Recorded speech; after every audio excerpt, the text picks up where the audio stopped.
Welcome to the Mike Litton Experience Podcast. Mike has over 31 years experience in real estate, finance, and investing. He's passionate about being a father, a teacher, a realtor, an investor, and a leader. Everyone has a story, and our passion is to help them tell it. And now, introducing the host of the Mike Litton Experience, Mike Litton.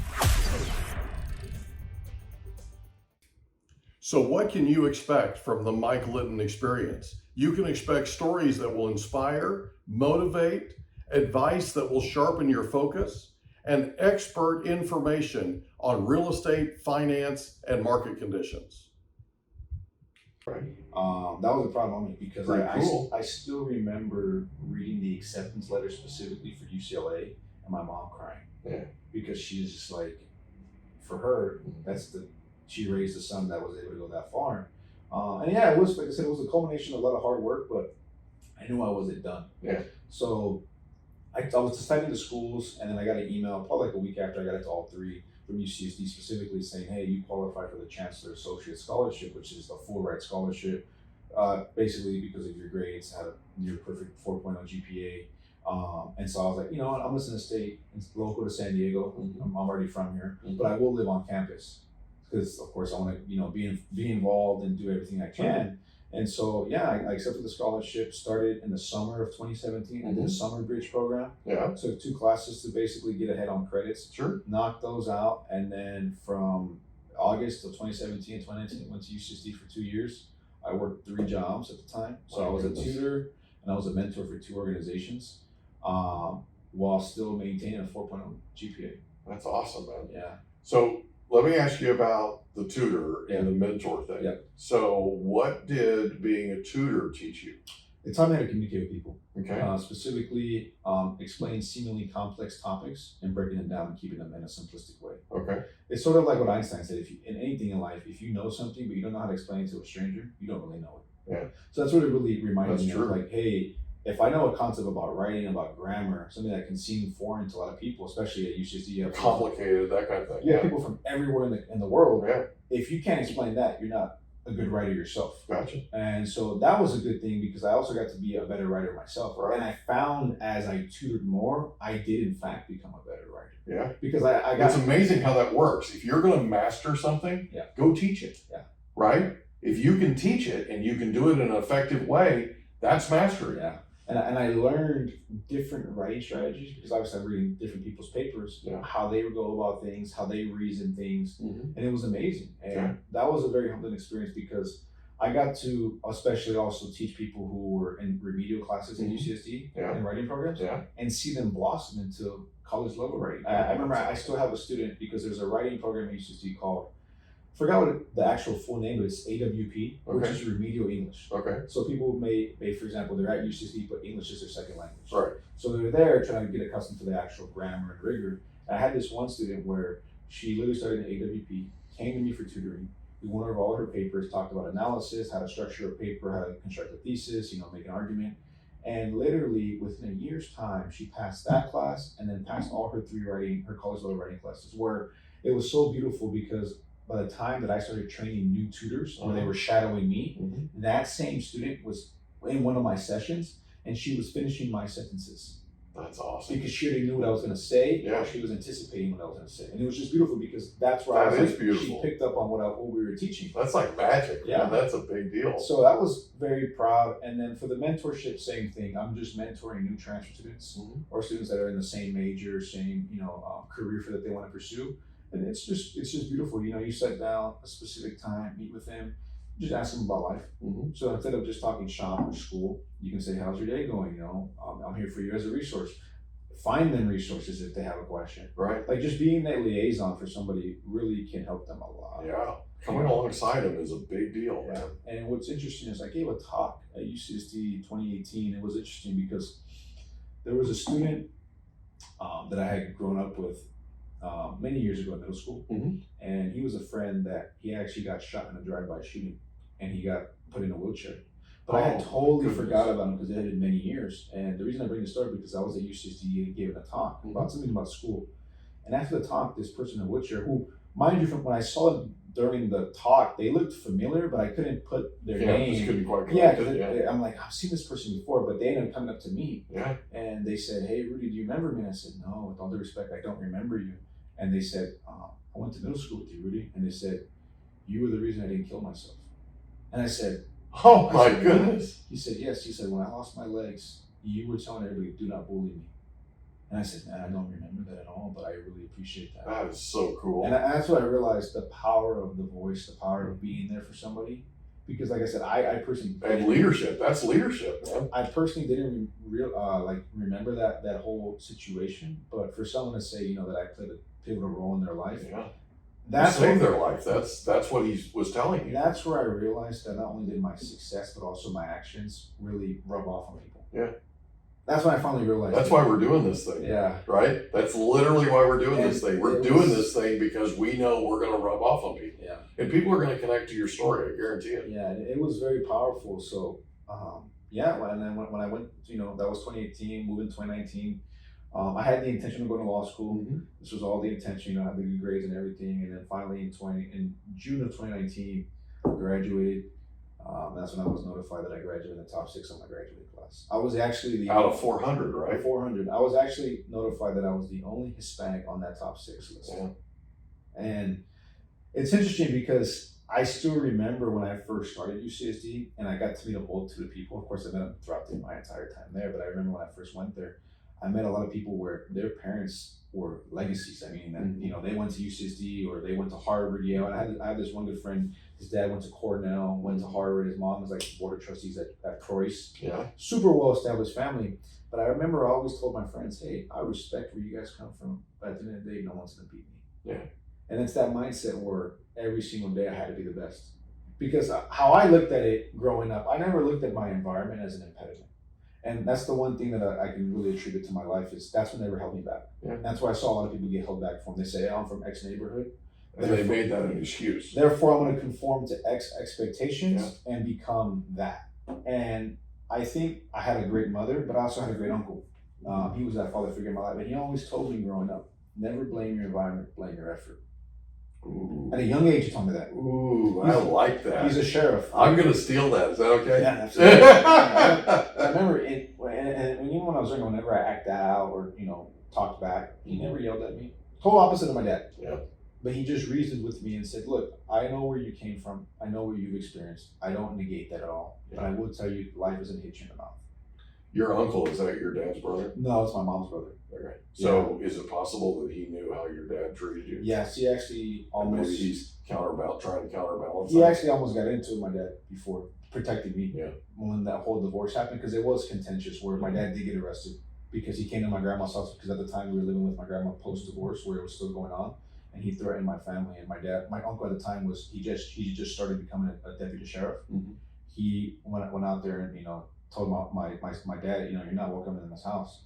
And my dad was trying to physically get in. So they called the cops and they had my dad arrested. Mm-hmm. So that was their last sort of interaction between each other. But my uncle always was like that father figure with me. He's like a big brother.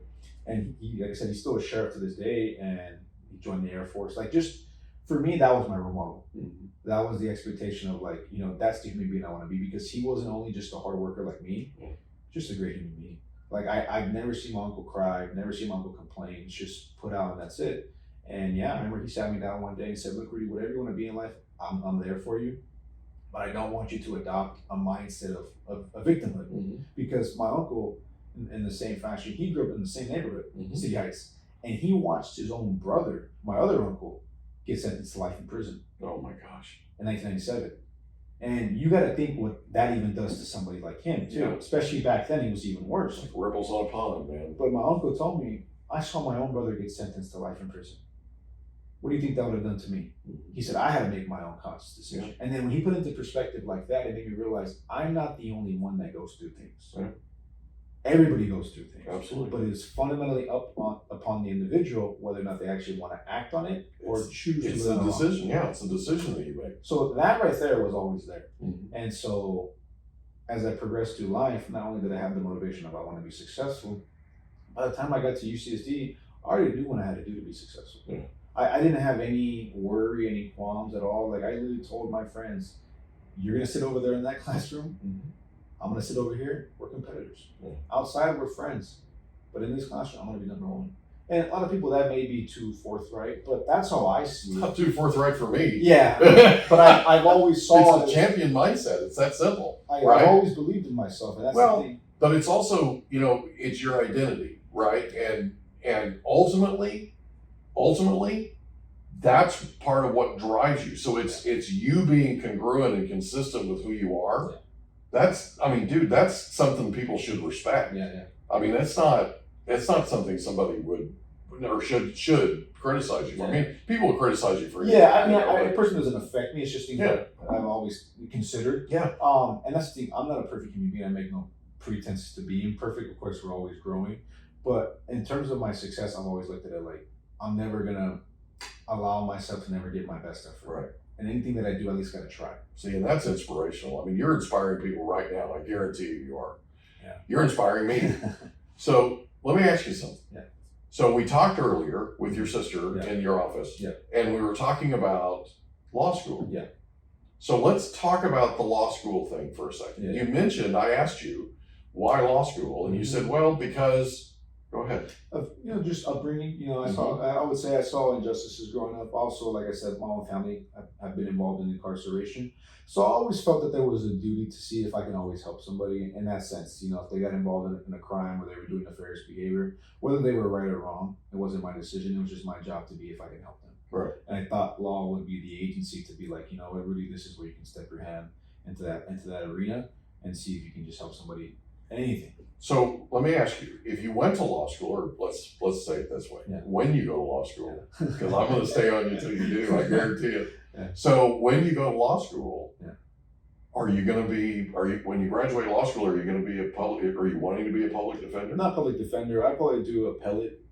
Maybe because that's more like public defender is more like local. Yeah. I probably try to do federal. Okay. I want to do the big boy cases. Okay. So anything that happens on a large scale, I try to do that. Appellate, constitutional, stuff like that. Stuff that I can argue in front of like the circuit courts. Okay. Not just the smaller superior courts. Okay. Not only because it's bigger in notoriety, but also because they can be more challenging. Yeah. And I don't want cases that are going to be easy. I want the complex stuff. I want the stuff that nobody wants. That does not surprise me. So that's the reason why. And that's the reason why, for instance, like Mr. Upper Echelon, right? Yeah, it's just more so challenging. Yeah. That's what I want to do because I feel like the greater risk, the greater the reward. Sure. And that's how I've always looked at life. If I never was proactive, and no one would ever give me anything. Yeah. I had to go out there and be, proactive, work hard every day, and just keep my mouth shut. And how I looked at it growing up, and I have this affirmation now. Every day that I wake up, I always tell myself I blame no one but myself. Yeah. And anything that I do, I look in the mirror every day. If I make a decision, it's on me, whether it's good or bad. If I want to go out and be successful, it's on me. Right. And that's why I look at the same thing with escrow, law school, anything. It's totally incumbent upon me, and I'm the determiner of my destiny. Right. And that's why I think that's hard part a lot of people have understanding, is because we're so accustomed to just doing what either our parents tell us to do or what our friends tell us to do, that we get lost in the moment and actually realize, we can actually do stuff for ourselves. Mm-hmm. Do something that you love. Mm-hmm. Don't just do what everybody wants you to do. Don't conform to the expectation that someone has for you. Make your own expectations. Right. And anything in life. If you want to go be a firefighter, go be a firefighter. If you want to do something with animals, go to some animals. Mm-hmm. Live your life for you, because honestly, like how I've realized that life is freaking short. Yeah, it is. It's too freaking short to worry about living a life that you do not want to live. I agree. But I see it every day. You even go to a local store. I told my mom this recently. You go to stores, you see how happy people are. Mm-hmm. And it's because they're not living a life that they want to live. I agree with that. 100%. But it rubs off on how they conduct themselves. I totally agree with people. I totally agree. For me, I wake up every day very happy and very blessed. Why? Because I'm doing what I'm intending to do, but also what I put myself here to do. Right. No one gave me this. I put myself here, and of course I have to prove it every single day. Right. But if I can do it, other people can do it. Yeah, you gotta bring it. And that's the hard part. Like growing up, it's so easy to just make excuses. Yeah. I saw it every day. A lot of people live their lives doing nothing but making excuses. Right. And sometimes those are the grumpiest people you'll ever meet. Right? Because they're absolutely not in control of their lives. Somebody else is in control of their lives, and they're not happy about it. It's even interesting. So like, even when I grew up and I started hanging around my friends that were bad and doing bad things in terms of like crime and stuff like that, it was split into two camps. Mm-hmm. In one camp, I had people who were from the neighborhood where they respected that I wanted to change and said, hey man, go do what you got to do, be successful. And I had another camp where I would say those are still the ones that are always going to be the victims. Yeah. Where no matter what you do, they're going to say, oh, you think you're better. It's like, no, Yeah. I don't think I'm better. And they want to drag you down to where they are. Yeah. I got called a sellout, X, Y, and Z. All names, but I always told them, look, I don't take it personal what you tell me. I'm trying to live my life for myself. And you should do the same thing. By the way, that's the best response you can have to somebody that's trying to criticize you is, I'm not taking it personally. Yeah. Right? Yeah. I totally get where you're coming from, and I'm really sorry that you feel that way. There was a point. And that's it, right? Yeah. There was a point, I think it was like in 2016, where I was at a public excursion and I had someone say that out loud. I just walked away. Yeah. The older Rudy might have said something. Yeah. But at that point, I was like, I knew what I got to get done in life. I don't worry about that stuff. Yeah. And it's interesting because You're certain about your path. Even when I was younger and people used to bully me for believing in myself, people would always say, oh, you just think you're too smart. They would call me big head because my head was big and I was doing good in school. And I would say, I don't think I've never gotten that. I've never gotten the big head. And they call me Jimmy Neutron, something stupid like that. But it's always funny because I always knew, like I said, I told my mom when I was younger that I would have the last laugh. I would be successful. I would get it done. And it's interesting now where those people that made fun of me, try to bully me, they come back in my life saying, hey, how's it going? Yeah. And I'm like, I don't forget. Yeah. I'm not mad at you, but I Right. don't forget what you told me. Exactly. We can be cool, but I'm just gonna always remember what you told me when I was younger. Oh, I would never be anything, because it's interesting too, because that's what I've always been told is that I was never gonna be successful. Mm-hmm. My family believed in me because my family, but people that, friends, stuff like that, people didn't believe me. And the last thing that my dad ever told me was I would never be successful. So the last Really? thing, yeah. So That's interesting. This I always give This is the same man that we're Built me up. basically thanking. built me up. Yes. Yeah, we're thanking him pretty much every day, aren't we? I analogize that. So just to That's go back, fascinating. my dad raised me how he raised me. The last time I ever saw my dad was December 25th, 2008, Christmas Day. Went to Christmas to my grandma's house because my dad was living at my grandma's. We had the house. This was during the recession. The house got foreclosed on. Right before I went back to my mom, he sat me down and said, look, Rudy, I know I taught you everything to be successful, but I want to let you know you'll never be successful without me. That was him trying to keep me or keep some sort of semblance of, keep me down. Yeah. As I got older, and this is something that he always told me when I was younger, you understand when you're older, it goes for anything. I realized what he said now is two things. He was living his life through me because I got inklings that his childhood wasn't the best, and so he was trying to live to his son. Number two is he didn't believe in himself. He stopped living. So he wanted me to stop living. Yeah. And that's where I realized, oh, I got it now. Yeah. I'm not going to fall victim to that. Amazing how you put that together. And I sort of analogize it to like Frankenstein, where Frankenstein was created with an intention of being a certain somebody and ended up being someone that was not. Yeah. In that instance, Frankenstein became evil or something like that. Right. In my instance, I became a good person. But my dad wanted me to be an angry person. Yeah. He wanted me to still, of course, be moderately good or good successful, but still be angry at other people.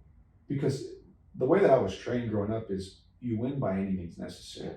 And there were many instances where I had to do things at the order of my dad. Yeah.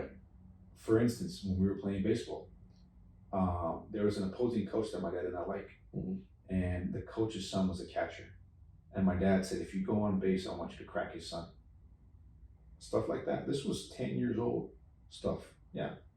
Really? That's how brutal it was. And that's the thing that it was always instilled. You win by any means necessary. You always have to send a message. So if you begin from that, you have to understand the person I'm dealing with. They have no moral compass. They're willing to put that all aside to be number one. Yeah. But what does it get you? Yeah. It creates enemies. It does. I'd rather be successful. Of course, I want to have critics here and there. That's life. But I don't want to create an enemy where I have someone hate me. Well, let's talk about it for just a second, because I know this is not long, but there's a thing called fulfillment. Yeah. Right? Yeah. So you get to where you're going to be, but if you step on people getting there, you're not going to feel as fulfilled as you are if you just go out and do it the right way. Yeah. Right? Yeah. Have integrity. Doesn't mean you can't be competitive. Yeah. It's have integrity, have honor, but have just a basic. Do it the right way. Have a basic form of respect, not for yourself, but also people around you. And that's the thing that I've always got taught. But it was also like, you're teaching me to respect everybody, but yet you can't even follow that same creed because you're telling me to do it by any means necessary, right? So I started to realize, you know what? I don't want that for myself. And the reason I didn't want that as well is because, like I said, where I came from growing up, I had to watch my back. Yeah. It's not a great feeling. Yeah. It's honestly not a great. And it's the one time where I really thought about taking my own life because I didn't want to watch my back no more. Because just being from a certain neighborhood, being associated with certain friends. We hope you enjoyed another episode of the Mike Litton Experience. If you did, do us a favor, smash that subscribe button, tell your friends, family, and coworkers about our program, and wherever you get your podcasts, please leave us a rating. It helps us to connect with quality people just like you. And that's a wrap. Another episode of the Mike Litton Experience in the books. Reach out to Mike on Instagram at Litton Realty. Want to meet with Mike? Check out calendly.com/Rio760.